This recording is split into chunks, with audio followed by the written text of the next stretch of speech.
David Ayer and Jason Statham reunite for A Working Man, and the new action movie could make history after 25 years. The upcoming film is a highly anticipated adaptation of Chuck Dixon's novel, Levon's Trade, thanks to who is involved in it. Jason Statham stars in the lead role as Levon Cade, while David Ayer directs the movie after co-writing the script with Sylvester Stallone.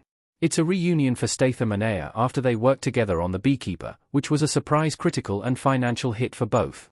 David Ayer and Jason Statham have both been part of movies that received strong reviews from critics. Ayer received career best reviews in 2012 for End of Watch, 85% on Rotten Tomatoes, while Statham's best came in 2015 with Spy, 95% on Rotten Tomatoes. There's hope that A Working Man will bring positive reviews to the director and star, as the marketing looks promising. If this happens, David Ayer will get a career first on Rotten Tomatoes with a streak Statham has only done twice before. David Ayer has never had consecutive, fresh movies on Rotten Tomatoes. He's had some big critical hits and some major misses. David Ayer movie The Beekeeper bad review streak. David Ayer has been in Hollywood for 25 years as a screenwriter and director, and he's delivered some very well-received movies. He wrote the script for Training Day and directed hit drama thrillers in End of Watch and Fury. His and Statham's last collaboration, The Beekeeper, got him his first fresh scores on Rotten Tomatoes in 10 years. That's because many of the movies he's written or directed were not well received by critics, giving them rotten scores on Rotten Tomatoes.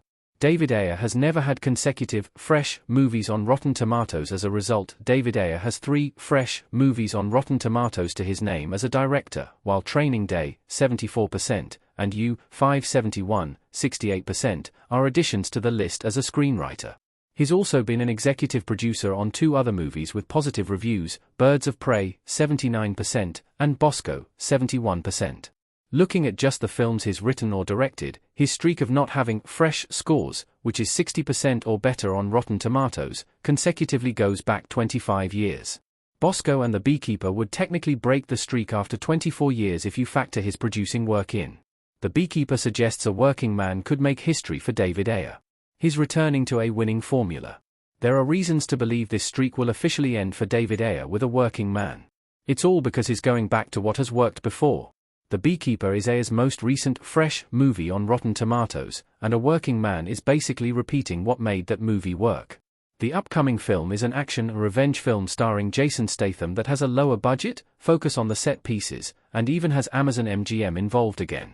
A Working Man practically replaced the Beekeeper franchise Ayer and Statham started. After getting mostly positive reviews for The Beekeeper, it's no surprise that Ayer would do something similar with A Working Man. It's the best opportunity to potentially score consecutive, fresh movies for the first time in his career. That may not have been part of the reason why he made A Working Man next, but it's a pleasant development for him if the critical response is similar.